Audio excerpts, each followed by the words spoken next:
Ехал Nissan Pathfinder, говорит, что-то у него сзади стучит.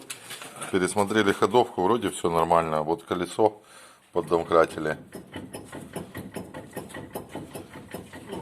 Вот так вот. А ну-ка, Сань, прокрути, не шумит он?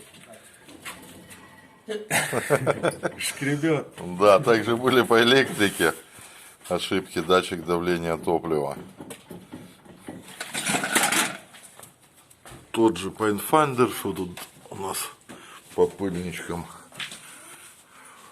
Пыльнички все хорошие. Правая. Левая сторона тоже показалась, но хороший. Так, в принципе, под днищу нормальный автомобиль. Что там, Саня? Не гудит. Ну, вот оно, это колесо.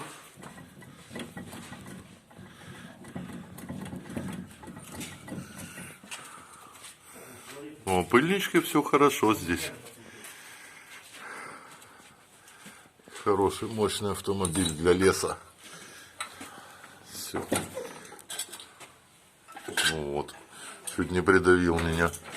А так под днищу весь живой такой.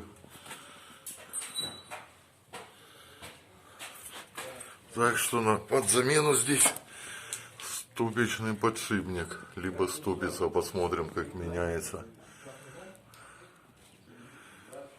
Не, живой такой. Гофрочка, Сань, на подходе, смотрю, да, тут? Уже сифонит. Гофра глушителя. Ты-то бы прокладочку поменять, тоже уже сифонит. Ну-ка по карданчику. Не, крестовинки нормально работают. Вот так вот.